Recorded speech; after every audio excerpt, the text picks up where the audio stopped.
I think now is a particularly attractive time to be investing in UK equity income, given the scarcity of income from other investments and asset classes. But I think a bias towards equity income is always sensible, and there are a number of reasons for that. Firstly, numerous studies have demonstrated that dividends and their reinvestment generate a very significant proportion of total returns. Dividends act as a touchstone for the health and strength of a company, and I think the requirement to pay a dividend encourages management to act in a disciplined and responsible manner in terms of the long-term stewardship of a company. Well, I think we're very fortunate to be able to invest in a lot of very good quality companies in the UK with some very strong competitive advantages. And those competitive advantages might be intellectual property, such as patents or brands. They might be experience of operating abroad, particularly in faster growing emerging markets, or the ability to make use of some very skilled human capital.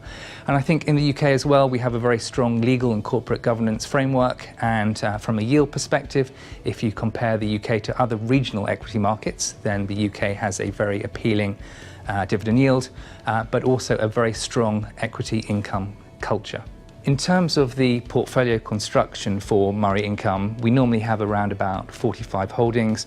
Our aim is to build a sensibly diversified portfolio. We don't want to be hostage to any one economic scenario, and we don't like to have more than 5% of our capital in any one holding.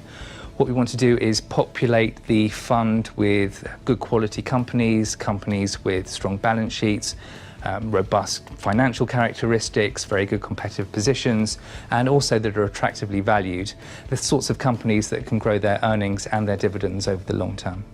Looking at the positioning of the portfolio compared to the benchmark, which is the FTSE All-Share Index, we're overweight pharmaceuticals.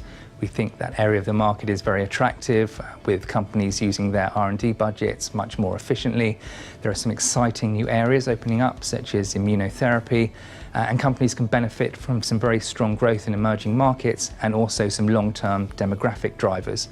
We're underweight banks. We're concerned about the regulatory outlook, concerned about the opacity for investment banking revenues, and also concerned about the long-term growth prospects for a number of banks. And we're also underweight oil and gas producers, where we don't think it's right to replicate the relatively large index weight in the trust. As an investment trust, Murray Income benefits from an independent board to look after the interests of shareholders, and I think we're very fortunate to have a very strong board. Also, the trust has revenue reserves that allow it to smooth the flow of income to shareholders, and because it's an investment trust, it also can use gearing if we think that's appropriate to amplify returns.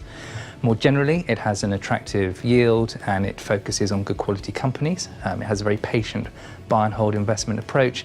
And over a number of years now, we've been able to generate a very consistent track record